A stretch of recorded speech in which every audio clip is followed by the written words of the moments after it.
To the fourth video lesson on learning how to write music. In the previous video, we looked at constructing a melody using notes from a scale, and we also focused on the use of intervals and how stepwise movement is always helpful in a melody, especially from a singer's perspective. In this video, we're going to focus more on pitch, and specifically how the choice of pitch is important when writing a melody. Like anything you start fresh for the first time, it's always beneficial to make things as uncomplicated as possible. And this also works with writing music. It's much easier to build up the level of complexity in your material, and you will learn a lot more by doing this gradually. For example, in the same way you might start producing a painting by having a specific set of colours to start with, you probably aren't going to give yourself every single shade of every single colour available. So with melody writing, when you restrict yourself slightly, you can sometimes produce better results and in fact understand what you're going to do slightly better. So if we go back to the thinking on writing from a scale, and we have our available C major scale on the screen here. But from the perspective of starting really simply and building ourselves up gradually, we're not going to focus too much on rhythm and time values in this lesson. The objective is to think purely about the use of pitch and restricting our use of pitch initially.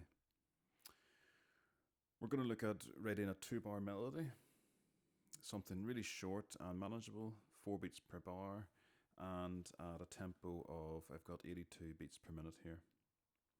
But when you are writing, you can record at whatever tempo you're comfortable with. And remember, you can always change the tempo to a more desired one, probably faster, after you record, and many artists record their material in this way. Now we're initially going to restrict ourselves to 3 notes, the first 3 notes of the C major scale. This could be 4, 5 or 6 notes, it could be less, but I'm starting with 3. And I'm actually going to choose a simple rhythm to which I will record a melody. This allows me to focus entirely on the use of pitch, so the rhythm I'm going for is this here.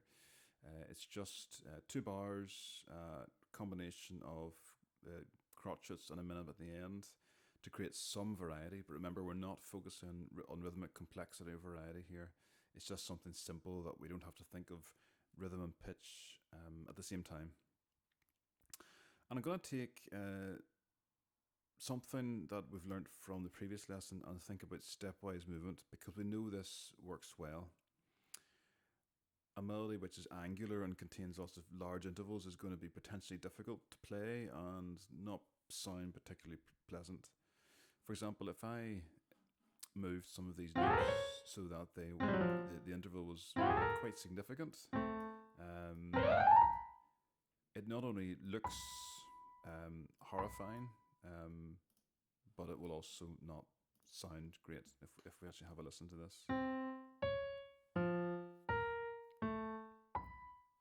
So we know that a melody where the intervals, and remember the interval is the distance between the 2 notes, if those intervals are always large, and we're talking close to an octave, maybe 8 notes apart, even more than 6, an interval of a sixth, of which there's a sixth.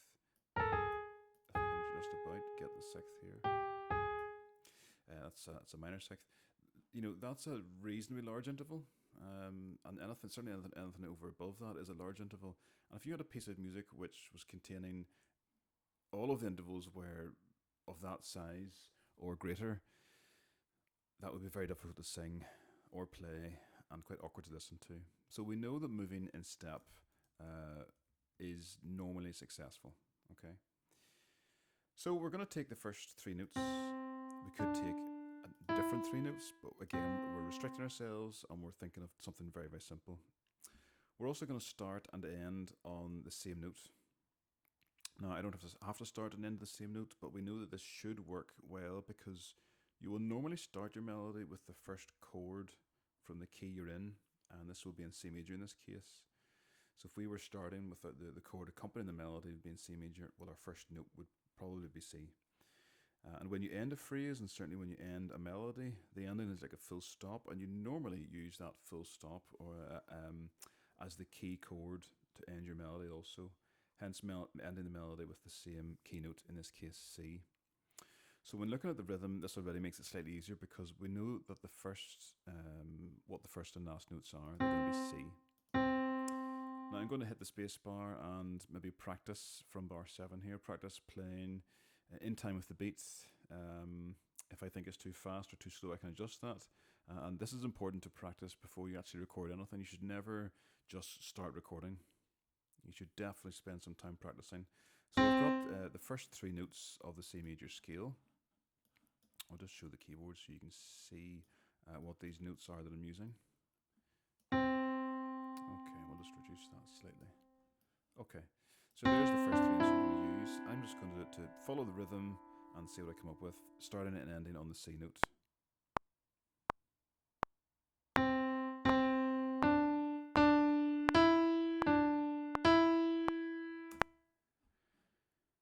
Well, now, what's my first mistake? I forgot that my last note should be C. Okay, so there's the 2-bar melody. I've used the 3 notes of the scale, which I intended to. I've used all of them. All of my movement is in step. That doesn't mean, now, not every interval has to be in step. The C to D is moving in step, the D to E is moving in step, and the E to D is moving in step, and the D to C is also moving in step.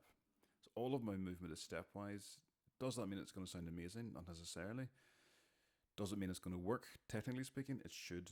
If we take the metronome off and listen to that.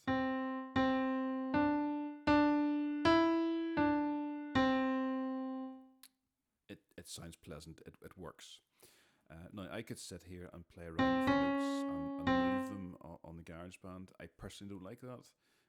What I prefer to do is to think to myself, okay, well, what could I record that was maybe something slightly different? The same rhythm, same 3 notes, there are hundreds of combinations, so I'll try another one.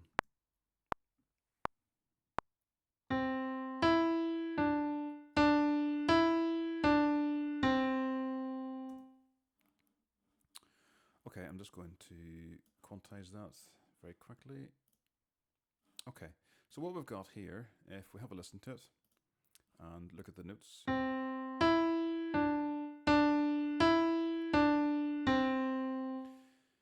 We've got a 2-bar melody. We've got most of the intervals this time are moving in step. There's one difference here between the first and second note of the melody. This is the interval of a third.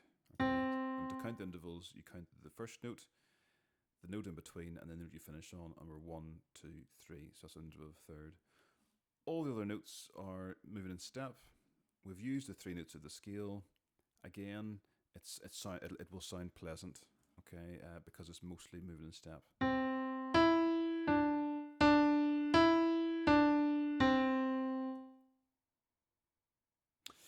As I've said already, there's so many combinations of notes, which means there are so many possibilities. And you simply keep going until you think, okay, I like that melody. And as music is so subjective, one person might consider what I've just recorded to be successful, and someone else might disagree. Now, the good thing with restricting yourself to a small number of notes is that there's a high possibility that the melody should work. You're not simply giving yourself 20 notes to work with.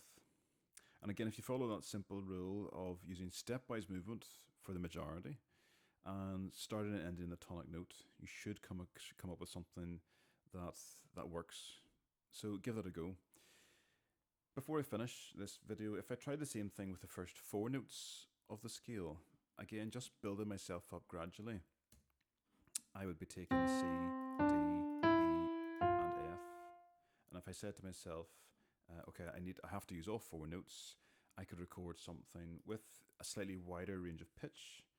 And whenever you start to play with the range of pitch and the number of notes you're working with, you're therefore giving yourself a higher degree of flexibility and variety within your piece. And writing music is all about variety, but it's that sense of starting small and simple and gradually building up. So if I use the same rhythm, but this time with 4 notes and practiced, I might have something that, well, potentially sounds like this.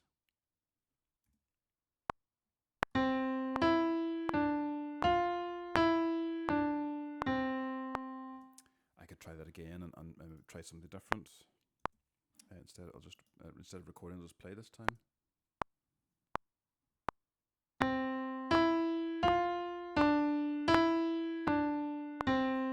Okay, now I personally think that maybe sounds slightly better because I used actually two larger intervals instead of just one. So we'll see if I can still remember that.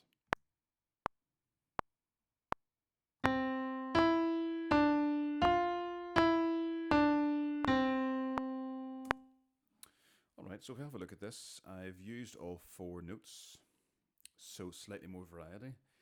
I have used stepwise movement.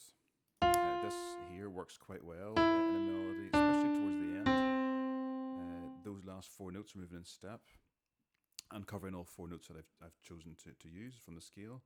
I've started and ended on the C. I've used the same rhythm, and at the start I used a third, went down the step, used another third, and then continued on. And that sounds like this. I'll just make a slight correction there. Okay. Let's have a listen.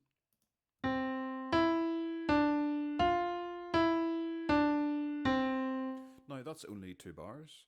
However, it is tuneful, and that would be singable. And we're following the rule of starting and ending the same notes, using stepwise movement. But now, because I'm using 4 notes, and I know a combination works, I've used their combination of slightly larger interval, albeit only a third, and stepwise movement. In the next video, we will look at extending a range of pitch and some of the patterns which we can use in writing effective melodies and trying to push that level of variety in our melody writing. Thank you.